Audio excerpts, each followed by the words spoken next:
அனைவருக்கும் வணக்கம். தாவேகாவுடைய திருத்தணி வேட்பாளர் சத்யகுமார் அப்படின்ற நபரை உங்களில் நிறைய பேருக்கு தெரிஞ்சிருக்க வாய்ப்பு இருக்கு.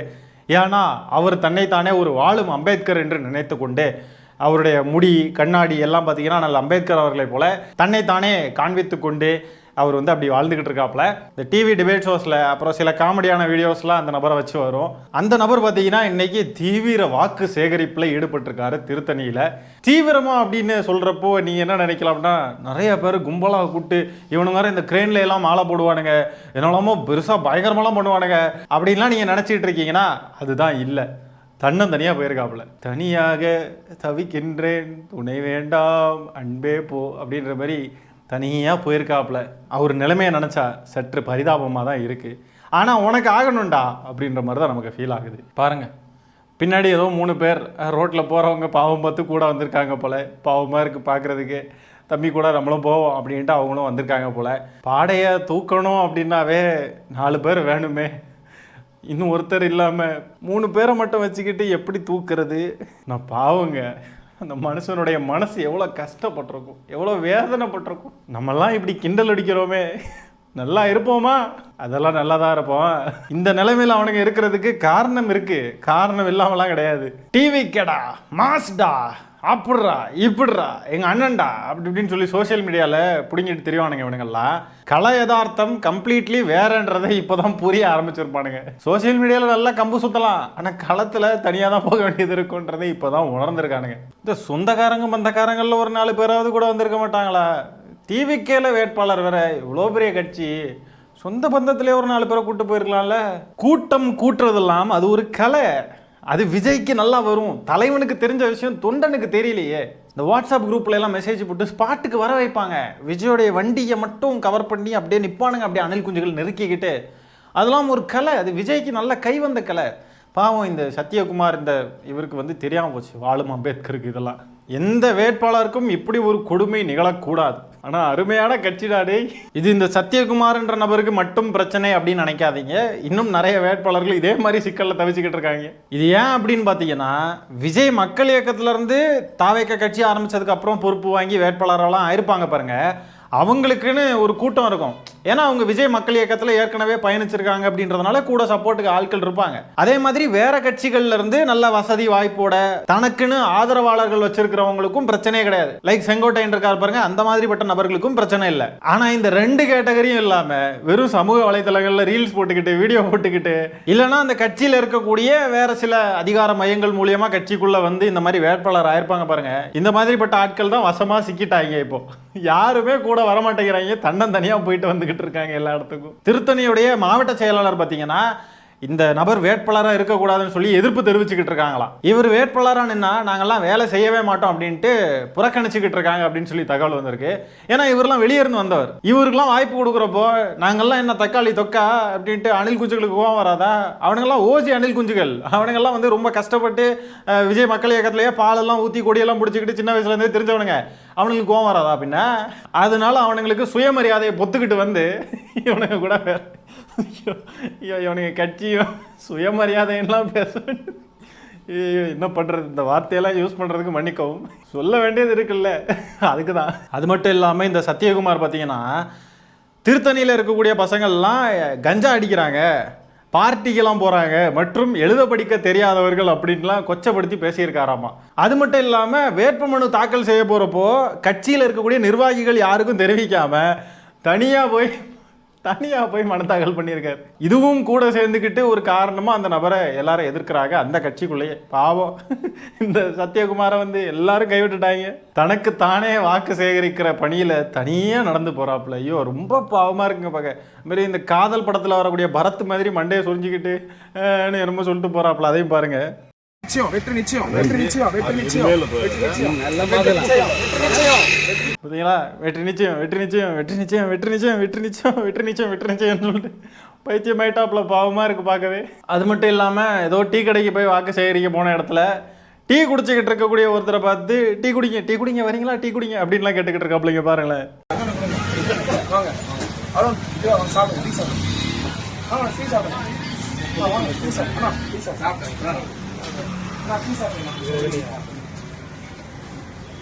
அங்கே ஒரு ஐயா ஏற்கனவே டீ குடிச்சிட்டு தாண்டா இருக்காரு, அவர்கிட்ட போய் டீ சாப்பிடுங்க டீ சாப்பிடுங்க, ரொம்ப யதார்த்தமாக இருக்காராம், ரொம்ப யதார்த்தமாக இருக்க மாதிரி காட்டிக்கிறாப்புல. என்ன ப்ரோ வேட்பாளர் ஃபஸ்ட் டைம் வாழ்க்கையில் வேட்பாளரை நிற்கிறீங்களா? நமக்கு ஒன்றும் தெரியலன்றதையும் வெளியே காட்டிக்க கூடாது, அதே சமயத்தில் எல்லாம் தெரிஞ்ச மாதிரியும் காட்டிக்கணும். என்ன பண்ணுறது, வாங்க வாங்க டீ சாப்பிடுங்க டீ சாப்பிடுங்க. மற்றவங்களையெல்லாம் சொன்னால் சரி, டீ சாப்பிட்டுக்கிட்டு இருக்கிறவரையே பார்த்து டீ சாப்பிடுங்கண்ணா. விஜய் போனால் மட்டும் தற்குறிகள்லாம் நிறைய பேர் வராங்கல்ல, அந்த தற்குறிகளில் கொஞ்சமாவது இந்த நபருக்கு கூட போயிருக்கலாம் இல்லையா? எவனும் வரமாட்டான், ஏன்னா விஜய் வந்தால் மட்டும்தான் அவனுங்கெல்லாம் வருவானுங்க. விஜய் நின்னா மட்டும்தான் ஓட்டு போடுவான். இவரெல்லாம் யாரு? இவரெல்லாம் எங்களுக்கு தெரியாது. டிவிகே கட்சினா விஜயா, நீ விஜயா இருந்தால் மட்டும்தான் உனக்கு ஓட்டு போடுவோம். அப்படி ஒரு மனநிலையில தான் அவனுங்க இருக்கானுங்க. ஒரு கட்சியோட தொண்டர்கள்னா இப்படி அனாதையா சுத்த விடுவாங்களா? உண்மையாலுமே டீ விற்கிற கட்சியில இருந்து கடைசியில் டீ விற்கிற நிலைமைக்கு போயிட்டானுங்க. டீ சாப்பிடுங்க. டீ குடிச்சுக்கிட்டு இருக்கிறவர்கிட்ட போய் டீ குடிக்கிறீங்களான்னு கேட்குற டிவிகே வேட்பாளர். சூப்பர்ல. மாற்று அரசியல் பண்றாங்க. மாற்று அரசியல், இதுதான் மாற்று அரசியல். வேட்பாளரையே நடுத்தரில் விட்டானுங்க. இவனுங்க கையில் ஆட்சியை கொடுக்கணுமா? மக்களை நடுத்தரில் விட மாட்டானுங்கன்னு என்ன நிச்சயம் இருக்கு? நம்ம தான் முன்னாடியே சொல்லிக்கிட்டு இருக்கோமே, எலெக்ஷன் நெருங்க ஒவ்வொருத்தனுக்கா ரியாலிட்டி புரிய வரும். ஒவ்வொருத்தனும் அடி வாங்குவான், ஒவ்வொருத்தனும் தனிச்சு விடப்படுவான். அதுக்கப்புறம் தான் இவனுங்களுக்குலாம் புரிய வரும், ஐயோ என்னடா இது, களத்தில் ரியாலிட்டி வேற மாதிரி இருக்கே. சோசியல் மீடியாவில் என்னமோ நம்ம அண்ணனுக்கு பயங்கரமாக லைக் வருது, 10 மில்லியன் லைக்கு 12 மில்லியன் லைக்குன்றானுங்க, என்னெல்லாமோ சொல்கிறானுங்க.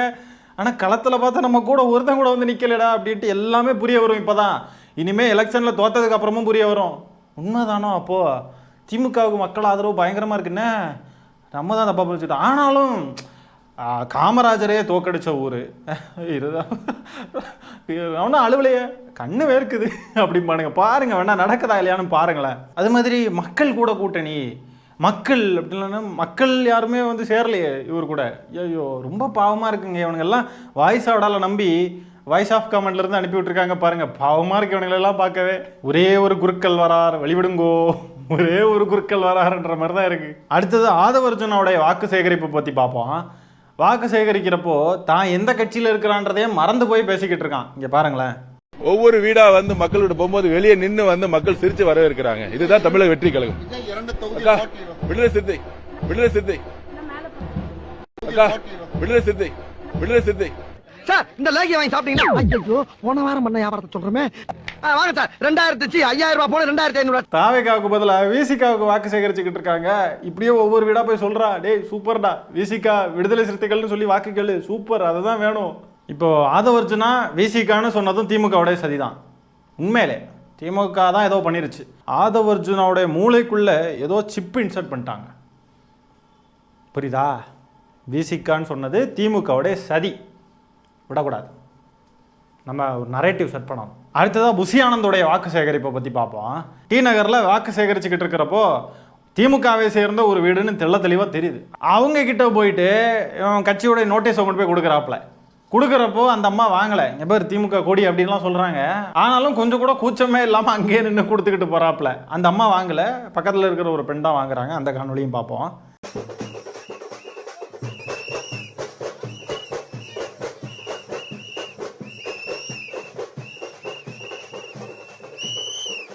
எவ்வளோ அசிங்கம் இல்லை? அந்த தொகுதியில் ஒரு 84 வீடுகளை மட்டும் எப்படியாவது வாக்கு போட வச்சுட்டா 84ன்னு வந்துச்சுன்னா சூப்பராக இருக்கும் புசி ஆனந்துக்கெலாம் வாக்கு எண்ணிக்கை. அந்த பாட்டிமாவுக்கு ராயல் சல்யூட். அதை புசி ஆனந்தை கண்டுக்கவும் இல்லை, அவர் கொடுத்த பேப்பரையும் கையில் வாங்கவே இல்லை. Royal salute. அடுத்ததாக பெரம்பூரில் இருக்கிற தாவேகாவுடைய அலுவலகம் இழுத்து புட்டு போயிட்டானுங்க. என்னடா அதுக்குள்ளே இழுத்து மூடிட்டீங்க? விஜய் தானே சொன்னார் ஒன்று வீட்டில் இருப்பேன் இல்லைன்னா ஆஃபீஸில் இருப்பேன்னு. ஓ அது அங்கே பனையூர் ஆஃபீஸா? பனையூர் ஆஃபீஸே எப்பவும் பூட்டி தான் இருக்கும். இதில் இது பெரம்பூர்லாம் என்னத்தை? எவனும் வேலையை பார்க்கறது கிடையாது. எல்லாம் விஜயை பார்க்கறதுக்கு மட்டும் கூடுவோம், அதுக்கப்புறம் கலைஞ்சு போயிடுவோம். அரசியல் தேர்தல் வேலையெல்லாம் என்ன? விஜய் என்னைக்கு கட்சி அனௌன்ஸ் பண்ணாரோ அன்னைக்கு அவர் சிஎம் ஆயிட்டார். இதுக்கு எதுக்கு தேர்தல் வேலையெல்லாம் பார்க்கணும் அப்படின்ற மனநிலையில் மிதப்பில் இருக்கானுங்க. இவனுக்கு தேர்தல் முடிவுகள் வரட்டும், அதுக்கு தான் வெயிட்டிங். I am waiting. தேர்தல் முடிவுகள் ஐ எம் கம்மிங்னு சொல்லிக்கிட்டு இருக்கு. இந்த ஆஃபீஸ் வந்து அடுத்தது எப்போ ஓப்பன் ஆகும்னு நான் சொல்லட்டுமா? ஜனநாயகன் படம் ரிலீஸ் ஆச்சுன்னு வைங்க, அன்னைக்கு விடிய காலையில் 3 மணிக்கு ஓப்பன் ஆகும். கண்டிப்பாக நீங்கள் வேணால் செக் பண்ணி பாருங்கள். இந்த காணொலியில் நம்ம பார்த்ததுலேயே இருக்கிறதுலே அந்த சத்யகுமார் வாழும் அம்பேத்கர் அவர் தான் ரொம்ப பாவமாக இருக்குது பார்க்குறதுக்கே. என்ன இருந்தாலும் இப்படி தனியாக போக விட்டால் கட்சிக்கே கேவலம் தானே. அதுக்காகவாவது கூட போயிடலாம். எல்லாரும் கலாய்க்க தான் போகிறாங்கன்றது தெரிஞ்சும் இவனுங்கெல்லாம் வந்து அவ்வளோ ஈகோ பிடிச்சி போய் இருந்திருக்கானுங்க அப்படின்னா ரொம்ப கஷ்டம். தலைவருடைய முடிவு தானே. எனக்கு அப்போ தலைவரை என்னவா மதிக்கிறானுங்கன்றதை பாருங்கள். என்னதான் வந்து இந்த இழுபறிகள்லாம் நடக்கும் தான். வேட்பாளர் வந்து இவங்களுக்கு கொடுத்துட்டாங்க, எங்களுக்கு தரல, அவங்களுக்கு கொடுக்கல, இவங்களுக்கு கொடுத்துருக்காங்க அப்படின்லாம் பிரச்சனைகள் எல்லா கட்சியிலையும் நடக்கும் தான். ஆனால் எண்ட் ஆஃப் தி டே கடைசியில் ஒரு மனதாக சேர்ந்து சரி நம்ம கட்சி நம்ம தலைவர் அப்படின்ற ஒரு முடிவுக்கு வருவாங்க. நம்ம தலைவருடைய முடிவு இது அப்படின்ட்டு ஒரு இதுக்கு வந்து கடைசியில் ஒர்க் பண்ணுவாங்க. அந்த தொகுதியில் அந்த வேட்பாளர் ஜெயிக்கணும் அப்படின்னு சொல்லி ஒர்க் பண்ணுவாங்கன்னு வைங்களேன். இவனுங்களை பாருங்களேன், தனியாக போக விட்டுருக்கானுங்க. இப்படி இவனுங்க கிட்ட ஒரு டீம் ஒர்க் இல்லை. ஒவ்வொருத்தரும் ஒவ்வொரு திசையில் ஜவ்வு மாதிரி இழுத்துக்கிட்டு போகிறானுங்க. இப்படிப்பட்டவனுங்கெல்லாம் அந்த கட்சியில் இருக்கிறப்போ இவனுங்க வந்து ஆட்சியை பிடிக்கணுன்றானுங்க. ஆட்சியை கூட விடுங்களேன், ஏதாவது ஒரு சின்னதாக ஒரு பதவி ஏதோ ஒன்று இவனுங்க அடைஞ்சிட்டானுங்கன்னா கூட இவன் ஜெயிச்சிட்டானா அப்போது இதுக்கெலாம் நம்ம இது சப்போர்ட் பண்ணக்கூடாது, இதுக்கெலாம் நம்ம வேலை பார்க்கக்கூடாது. நமக்கு கிடைக்கல பதவி வெறி பிடிச்சி போயிருக்கானுங்க இவனுங்கெல்லாம். இவனுங்க தான் வந்து மற்ற கட்சிகளை பார்த்து அவங்கெல்லாம் பதவிக்காக இங்கே வந்திருக்காங்க, பதவிக்காக கூட்டணி வைக்கிறாங்க, பதவிக்காக அதை செய்கிறாங்க இதை செய்கிறாங்கன்னு சொல்லிட்டு இவனுங்க மற்ற கட்சிகளை குறை சொல்லிக்கிட்டு இருக்கானுங்க. நாங்கள் மாற்றம்னு சொல்லிக்கிட்டு இருக்கிறதுலே இவனுங்க தான் பதவி வெறி பிடிச்சி போயிருக்கானுங்க. அஜித் ஆக்னல்ன்ற பெண்மணி தொடங்கி எல்லாம் பார்த்துருப்பீங்கல்ல. விஜய் காரை கொண்டு போய் இடிச்சு ஏற்றுனாரு. எதுக்காக?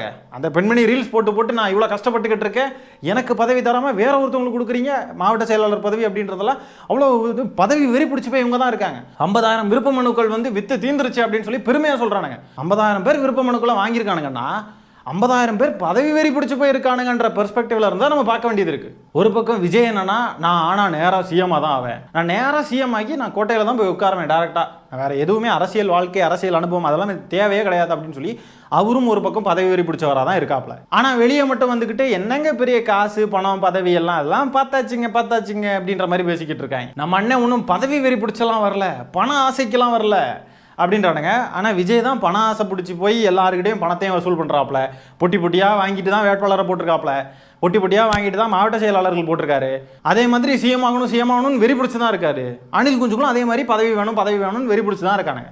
ஆகவே இந்த காணொலியில் நம்ம பேசியிருக்கிற விஷயங்களை பற்றி உங்களுடைய கருத்துக்கள் என்னன்றதை கமெண்ட்ஸில் பதிவு பண்ணுங்கள். இந்த காணொலியை நான் இத்துடன் நிறைவு செய்து கொள்கிறேன். நன்றி, வணக்கம்.